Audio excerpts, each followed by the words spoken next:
ರಾಹುಲ್ ಗಾಂಧಿ ಅವರು ಕೂಡ ಬರ್ತಾ ಇದ್ದಾರೆ, ಅಲ್ಲಿ ಕೂಡ ಪ್ರಚಾರವನ್ನು ಮಾಡ್ತಾ ಇದ್ದಾರೆ. ಇದ್ರ ಬಗ್ಗೆ ರಾಹುಲ್ ಗಾಂಧಿ ಅಂದು ಬಿಜಾಪುರ ಬಂದಾರ ಅಂದ್ರೆ ನಾನು ಗೆದ್ದಿದ್ದೀನಿ. ಮನೆ ಎಮ್.ಎಲ್.ಎ ಎಲೆಕ್ಷನ್ದಾಗ ಅವ್ರು ಬಂದಿದ್ದರು, ಗೆದ್ದಿದ್ದೀನಿ. ಅಂದರೆ ಅದು ಶುಭ ಸೂಚಕ B J P. Rahul Gandhi ಬಂದಲ್ಲಿ ಬಿ ಜೆ ಪಿ ಗೆಲ್ತದೆ. ಅಂದರೆ ವಿಜಯಪುರ ಲೋಕಸಭೆ ಬಿ ಜೆ ಪಿ ಪಾಲಾಗ್ತದೆ ಅಂತ ಕ್ಲಿಯರ್ ಇಂಡಿಕೇಶನ್ ಇವತ್ತು ರಾಹುಲ್ ಗಾಂಧಿ ಕೊಟ್ಟಾರೆ.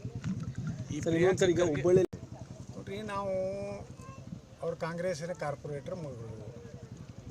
ನಾವು ಒಂದು ಮಾನವೀಯ ದೃಷ್ಟಿಯಿಂದ ಅವ್ರಿಗೆ ಸಾಂತ್ವನ ಹೇಳಿದ್ದೀವಿ. ಆ ಒಂದು ಕುಟುಂಬಕ್ಕೆ ಏನು ಈ ಲವ್ ಜಿಹಾದ್ ಇದರಿಂದ ಏನೋ ಒಂದು ಅವ್ರಿಗೆ ಆಘಾತ ಆಗಿದೆ. ಅದರಿಂದ ಸಾಂತ್ವನ ಹೇಳಿ ಸರ್ಕಾರಕ್ಕೆ ಸೂಕ್ತ ತನಿಖೆ ಆಗಬೇಕು.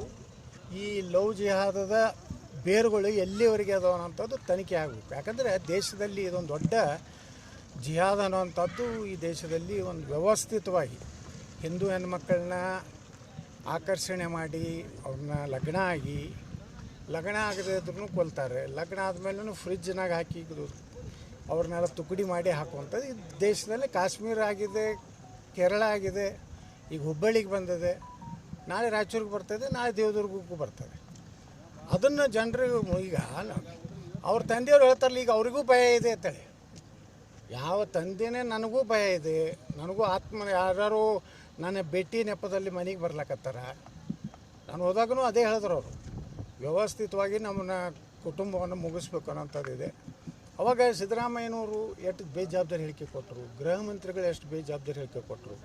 ಅಲ್ಲಿ ಬಿಜಾಪುರನಾಗ ಶಿವಾನಂದ ಪಾಟೀಲ್ ಯಾವ ರೀತಿ ಹೇಳಿಕೆ ಕೊಟ್ಟರು. ಈಗ ಒಂದು ವಾರದ ನಂತರ ಮುಖ್ಯಮಂತ್ರಿ ಬರ್ತಾರೆ. ಅದು ನಮ್ಮ ಮೊದಲೇ ಅವತ್ತೇ ಹೇಳಿದ್ದೀನಿ, ಇದೇ ಒಂದು ಮುಸ್ಲಿಂ ಹೆಣ್ಮಕ್ಳಿಗಾಗಿದ್ದರೆ ಸಿದ್ದರಾಮಯ್ಯ, ಸೋನಿಯಾ ಗಾಂಧಿ, ರಾಹುಲ್ ಗಾಂಧಿ, ಪ್ರಿಯಾಂಕಾ ಎಲ್ಲರೂ ಎಲ್ಲಿದ್ದಾರೆ? ರಾಹುಲ್ ಗಾಂಧಿ ಇಲ್ಲಿ ಬಿಜಾಪುರ ಬರೋ ಬದಲಿ ಹುಬ್ಳಿಗೆ ಹೋಗ್ಬೇಕಾಗಿತ್ತಲ್ಲ, ಸಾಂತ್ವನ ಹೇಳಬೇಕಾಗಿತ್ತಲ್ಲ. ಅಂದರೆ ಹಿಂದೂ ಹೆಣ್ಮಕ್ಳಿಗೆ ಏನಾದ್ರೂ ಇವರಿಗೆ ಒಂದು ವಾರದ ನಂತರ ಮುಖ್ಯಮಂತ್ರಿ ಬರ್ತಾರೆ. ನಮ್ಮ ಗೃಹ ಮಂತ್ರಿ ಅಂತೂ ನಾಪತ್ತೆ ಆಗಿದ್ದಾರೆ. ಮತ್ತದು ಏನು ಅರ್ಥ ಏನು? ಹಿಂದೂಗಳಿಗೆ ದೇಶದಲ್ಲಿ ರಕ್ಷಣೆ ಇಲ್ಲ. ಕಾಂಗ್ರೆಸ್ಸು ಈಗಾಗಲೇ ವ್ಯವಸ್ಥಿತವಾಗಿ ಇಸ್ಲಾಮೀಕರಣ ಮಾಡೋದಕ್ಕೆ ಬೆಂಬಲ ಕೊಡ್ತಾ ಇದೆ. ನೋಡ್ರಿ, ಈಗ ನಮ್ಮ ಪ್ರಧಾನಮಂತ್ರಿಗಳು ಹೇಳಿದ್ದಾರೆ, ಈ 10 ವರ್ಷ ನಮ್ಮದು ಟ್ರೇಲರ್ ತೋರಿಸಿದ್ವಿ, ಇನ್ನು ಮುಂದಿನ 5 ವರ್ಷ ನಾವು ಸಮಾನ ನಾಗರಿಕತೆ ಸಂಸ್ಥೆ ತರ್ತೀವಿ. ಲವ್ ಜಿಹಾದದು ಏನೇನು ಈ ದೇಶವನ್ನು 2047ಕ್ಕೆ SDP PFI ಏನು ಹೇಳ್ತದೆ, 2047ಕ್ಕೆ ಭಾರತವನ್ನು ಇಸ್ಲಾಂ ರಾಷ್ಟ್ರ ಮಾಡಬೇಕು ಅನ್ನೋಂಥದ್ದು ಅವ್ರದ್ದು ಗುರಿ ಇದೆ. ಅದನ್ನು ನಾವು ಬ್ಯಾನ್ ಮಾಡಿದ್ವಿ ಮೊದಲು ಆ ಸಂಘಟನೆಗಳನ್ನು. ಇನ್ನು ಮುಂದಿನ ಹೆಜ್ಜೆನೇ ಲವ್ ಜಿಹಾದನ್ನು ಬಂದ್ ಮಾಡ್ತೀವಿ. ಈ ಮುಸ್ಲಿಮರ ಪುಂಡಾಟಿಕೆಯನ್ನು ಈ ದೇಶದಲ್ಲಿ ಮುಗಿಸ್ತೀವಿ. ಅವ್ರಿಗಿರುವಂಥ ರಿಸರ್ವೇಷನ್ನು ನಾವು ತೆಗೆದು ಎಲ್ಲ ದಲಿತರಿಗೆ, ಹಿಂದುಳಿದವ್ರಿಗೆ, ST ಸಮಾಜಕ್ಕೆ ಕೊಡ್ತೀವಿ.